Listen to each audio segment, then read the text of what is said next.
you some. Would you mind if I record this so that I pay back to her? No problem. No problem. That's perfect. What I'll do is I'll send you some links and some videos just explaining what we're doing. But in short, we're a privately owned company. We produce plant extracts and oils. And then we also trade in various products. So the moringa that we produce is our own. So we have our own plantation of moringa trees, which was planted in 2016. Okay. And we're part of an outgrow program, which we help set up with the assistance of some aid companies like GIZ and different companies in South Africa. Okay. And they're in the local area where we are, which is a very rural area of South Africa, very much in the north, almost against Zimbabwe and Botswana. So really in the middle of nowhere. And it's a very poor area, more than 1 million people that live there. And we started this project in order to assist the people, but also in order to procure the seeds in order to be able to process them and sell the oil.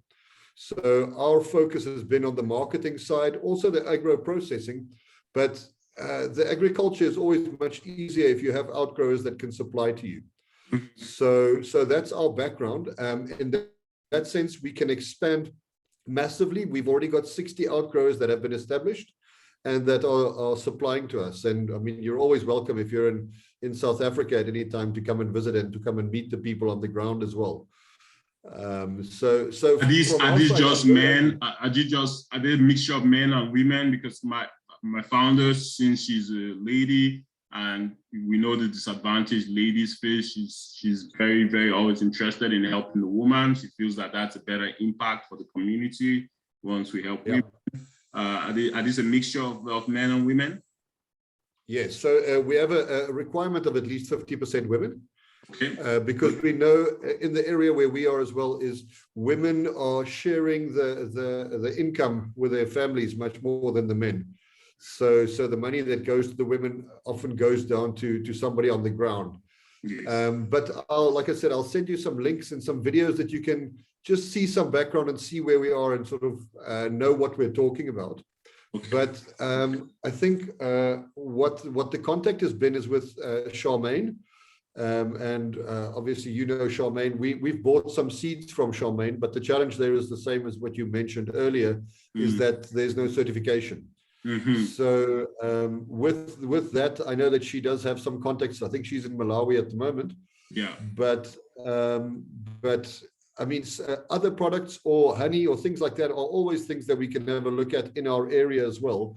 So if there's a demand from one side, we can incorporate it into the same outgrowers. There's no challenge with that because, like I said, there's more than 1 million people here, and it's severe impoverishment. So we look for these types of projects to do, and we have funders on our side that can help with that as well in terms of setting them up. So all that they will need is some type of pipeline or some type of value chain to make sure that there's a market for the products eventually. Okay, that sounds very good. I'm really happy that there's a mix of men and women in your company. And I read in the email about something about you wanting to help these outgrowers get their certifications, at least organic certifications. Tell me about that. Yeah, it's not even something we want to do. It's something that we're in the process of doing. Good. So most of these outgrowers weren't farming other crops before they started farming moringa. It was fallow land. So it means that they didn't have to sort of uproot their current crops, which was feeding their family, in order to plant moringa. Okay. This was an additional thing. So we took fallow land, and the intention behind that was always that the certification is easier if you don't have to go into a full conversion period. So let's say if you were farming conventional crops and you wanted to shift to organic or certified organic, then it takes 3 years in conversion. Yeah. However, if it was fallow land and you can prove that it's fallow land, then it only takes 1 year in conversion. And that's what we're busy with now. So in 2022, there'll be certified organic as well. And the certification is part of our certificate. So it means we pay EcoCert to come out, but it means that the product that they sell can only be certified organic if it's sold to us. So they can still sell their own product, but the certification costs we bear, and we get the benefit of having the organic certification. So we can be very, very sure that everything is organically certified, because we get an audit every year from EcoCert. They come up, they check, they do soil tests. And when we look at the oil, we have to do a pesticide analysis with every batch. Okay. So we check for pesticides, PAH, phthalates, heavy metals, all these different types of things. If we put a batch together, we send a certificate, including these results as well. So I think most people who know moringa know it as a miracle tree. Yes. And it's a fantastic tree, but there's a lot of misinformation about it as well, and a lot of sort of claims that are unsubstantiated, which we're not interested in making. So we don't say that it solves every problem from world hunger to corona and HIV and everything else, because that's what most people are saying. But we do say that quality moringa is an attractive thing, and quality can only be determined if it's third-party certified, if there's a third party that says this is good. Because we see too many people that say, oh, my oil is the best. And you say, how do you know? They said, because I've made it. And we like to trade in facts rather than in opinions. Very good, very good. I like that. But one other thing we are doing as an organization, because I haven't been in this for a couple of years now and worked with different moringa farmers and different moringa processes. The African Moringa Hub was where I met Charmaine True. Okay. I have a farmer down in South Africa, which we support. His name is Tushego, and when we told him about you, he was like, Botanica, we know Botanica. We've actually done business with Botanica in the past. So we're like excited that, okay, this is a third party that doesn't even, that's kind of lending credibility to what you guys do. So that was also very interesting for us. We actually, because we've been trying to work with him in getting his certification, organic certification, so that we can start buying from him. But yeah, I think he contacted the EcoCert people, and they came up with one heavy bill of about $30,000 or something to help him do this. So that stalled. And then once we found out that he knew, he was like, please contact Will Coetzee and discuss with him. He probably can assist you in this sort of process he's doing with the other outgrowers, so that you two can get, so I'm not if he's contacted you or not, and so that you can help him with this process, but I'm sure he'll be contacting you in the past. But one other important thing is that with moringa, there is the push now for environmental sustainability and planting trees, and with that, being able to get some carbon credits because of the impact, the positive impact on the environment. And we've been working on proposal and working with a lot of experts in this carbon credit industry, mainly in the US, but now of recent, we started working with another group that does this in other parts of Africa. And we'll be also interested in working with you guys also to see what kind of partnership we could do with you and your outgrowers, so that we can generate some extra income for you guys based on that. Absolutely. So just to your first point, yes, I know Tushego not very well. We've bought some product and he's made some capsules for us previously. Okay. But I mean, he's got a real challenge as well, because he's also in a rural part of Limpopo, but it's very close to Polokwane, which is the capital of Limpopo. So this is more of a township type of area, which makes it more difficult, especially for certification, because there are people that are not only producing commercial crops there, but there are also a lot of people living there. So the water source that you would have to use is difficult. There are quite a few mines in the area. So, but I mean, I know him. He's an honorable person, and we've done business before. And yeah, I'd be very happy to help him to set it up. And I mean, it can happen on the same basis. As I said before, for our outgrowers, we foot that bill, because we know it's too much for any outgrower to pay on their own. They're not going to make that. but it means that the product that's sold, only the product that's sold to us can be certified organic. They can't have that logo themselves. So, I mean, there's always the option to have a look at him as well as another outgrower. We'd be very happy to. We've done some business with him before. When it comes to the carbon credits, this is exactly up our street. In that we produce plant extracts in addition to oils and moringa products. And the plant extracts that we sell to cosmetic producers. So different plants that we use, that we grow, that we extract the gel or the whatever inside, make a tincture, and then we sell this to companies that would put these products into cosmetic products. And one of our products, we deal with a large Swiss company, and they've actually had their product, which they buy from us, certified as carbon neutral. So we've had to go through the whole process to make sure that the whole supply chain, everything in terms of the growing, in terms of our factory, in terms of the transportation, packaging, everything allows them to have their product as carbon neutral. The big challenge is we were the supplier, and we had to be the respondent for their certification. So we didn't drive that process. So if you have partners that you work with in the US, or if you know some of the process, we'd be very happy to take part in that, because we have some other plants which are also carbon fixers other than moringa. So I know moringa is a very efficient one, but we have another indigenous South African plant which we planted about 250,000 plants around our field. And this has enabled the Swiss company to be carbon neutral. So I think there are a lot of synergistic points here.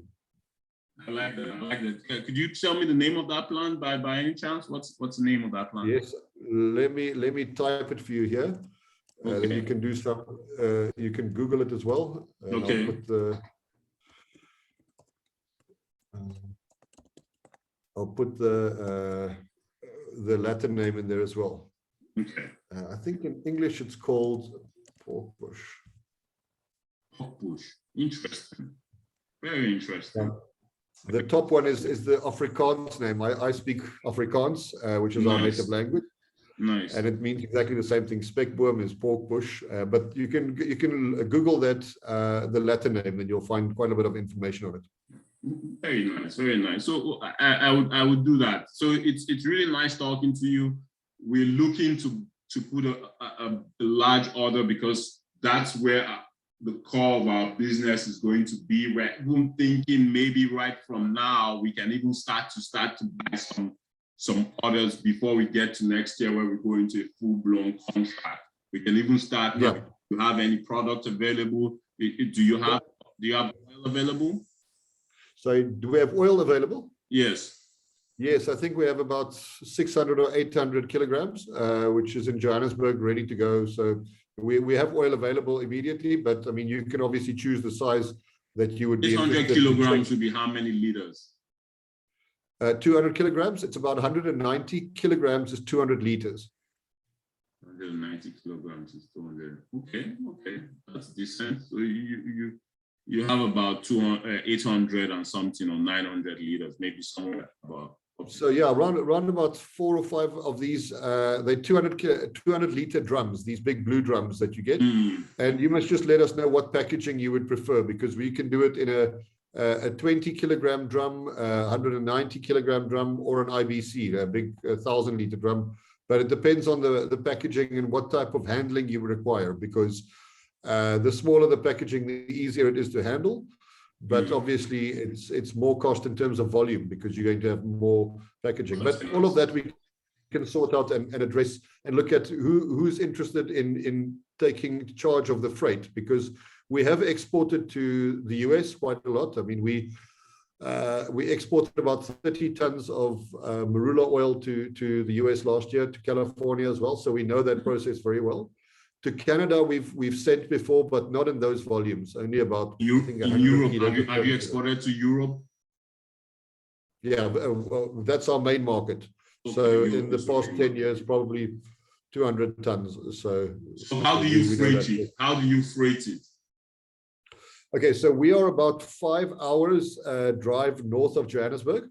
Okay. So we sell our product usually free FOB, free on border in Johannesburg. Okay. And then depending on who wants to do the freight, if you want to do the freight to Europe, you can do it. We have a freight forwarder right at the airport, and they can palletize it and get it ready.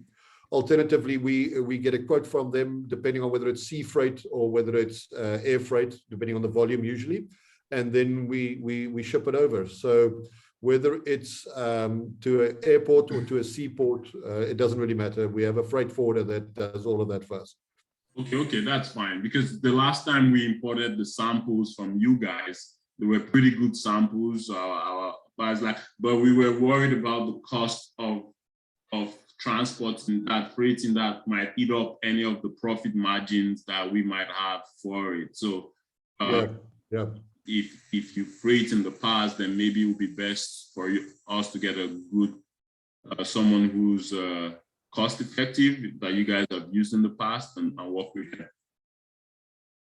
Yeah, I mean, I think what works well for us is that part is, I always say this when we're discussing with new clients, is the only people that mustn't make money off us are the freight forwarders, because they're the ones that are taking any profit out of the deals. So what we do there is that's an open book. So if they quote us, I'll show you the quote from them, and you have a look.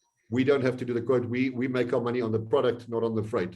So we can share it. And obviously on your side, you can also get quotes for freight. And then you compare and have a look and see which one you would prefer. We don't have to use our freight forwarder. What we usually see is sea freight is very, very cheap, but it takes up to 6 weeks. Whereas air freight is expensive, but it's quick. And so usually depending on the volume, if you're going to do 92 kilos or 46 kilos, then you don't want to wait 6 weeks necessarily, because the air freight is not that expensive. Yeah. Whereas if you're going to do 800 kilos or a ton, then I would definitely not do it by air freight. Having said that, we have this American client who air freighted about 5 tons of oil last year. I don't know how that works, but so during COVID, when the freight prices were the most expensive as well, but they were very desperate on the product, so they did it. That's really interesting. That's really interesting. Well, so far so good. One last question before you go. We always like to know how the harvest goes. So do you harvest, because it's moringa seeds, and I think that you harvest every 3 months or 4 months? Yeah, so harvest we do by hand. Harvest is not mechanical. Yeah. And we harvest basically every day, because you have different trees that are ready to harvest all the time. And I think in terms of an outgrower crop, especially, moringa is perfect because it's not a seasonal crop that you go saying on this day we're going to harvest, because what usually happens with outgrowers is if they go every 3 months or every summer to harvest, they take the money, they spend the money, they forget about the crop, and the next season when they get there, there's no more plantation or no more trees. So with moringa, it works very well because every day they are at the field, every day they'll check, and even if it's just 1 kilo or 2 kilos of seed, at least 3 times a week they'll harvest to make sure that it's not lost. But usually what happens is between flowering and harvest, it's 3 months. But obviously the trees are not that organized that they all agree on which day to have the seeds ready. So you have to at least a couple of times a week you have to be there to make sure that if you're going to get the maximum yield. Okay, so at the end of the day, as long as your supply, you're able to meet your contracts every year, it really doesn't matter how often you harvest. If you make a contract for 20,000 liters a year, farmers, they go once a week, twice a week, and 1 kilo, 2 kilos, they bring it all together. And then when you have a bulk, you process and you continue like that till you meet the demand. So it's great. It's great. So I'm just going to leave it at this so that I don't take too much of your time now, especially as we didn't get to meet with Lynn today. But hopefully I will have her listen to this, and then whatever questions she has, she can also write them by email. And since we're all on WhatsApp, maybe I set up a WhatsApp group and we can start to chat back and forth in the group. And then if she wants to jump up, then we can even just do a WhatsApp call, everybody, so that there's no formal, try to make it too formal. Yeah, you're more than welcome to do that. You can contact me anytime. I've got my phone with me wherever I go. So that's the easy part. I just wanted to just complete the part of the harvesting earlier, is to say, so we buy the seeds from the outgrowers. So what they do is they harvest the pods, they split the pods. So they will get together in groups and split the pods and get the seeds ready. And then once in 3 weeks or once a month, we will go and collect bags full of seeds, and we'll process it as batches that we then send samples away for all these tests, and we take the responsibility for that. Okay, so you do the processing, you just buy the seeds from them. So you're able to control the process better in terms of phytosanitary and other standards. And so it's a good idea.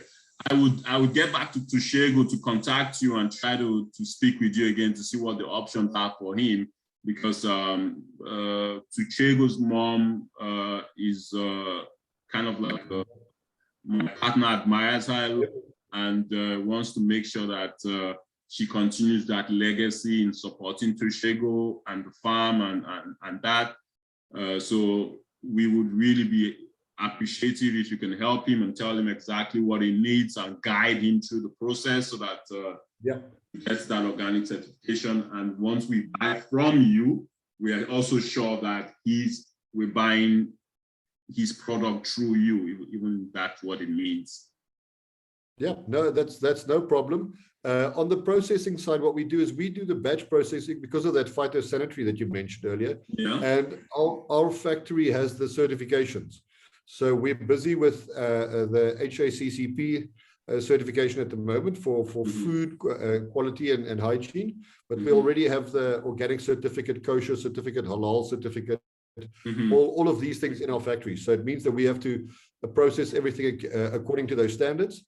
And at the end of the day, the quality of the oil depends on one side on the quality of the seed, but we know usually in Moringa that's not an issue, but to a large extent on the storage, filtration, the processing, the heat of the press, all of those things. And that we can only control if it's in our own factory.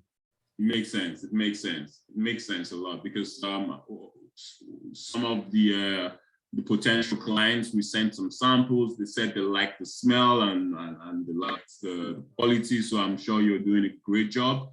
You said you were going to send me some videos of maybe you have a video of your process, of your factory, or maybe some of if you could send those to us, that would also be helpful. We really like to see that and be immersed in what you guys are doing there. More than welcome. I'll do that right now once we finish the call. But from my side, thank you. Thanks for the opportunity. I'm excited to see what we can generate in terms of value for everybody. And as I always say this to Charmaine as well, is we'll be very open and honest with you, because we know that if it doesn't work for you, it's not going to work for us. And the same way, if it's not going to work for us, it's not going to work for you. So it has to be synergistic, and I'm excited, but let's see where it can lead. We love the transparency already. We love everything about what you guys are doing, and we're really looking forward to moving forward with this. Thank you, Will. Thank you so much. I appreciate this. Thank you very much, Alex. Have a great weekend when it starts on your side, and then we'll be in contact shortly. Thank you, Will. Have a great weekend too. Bye-bye. Thank you. Bye-bye.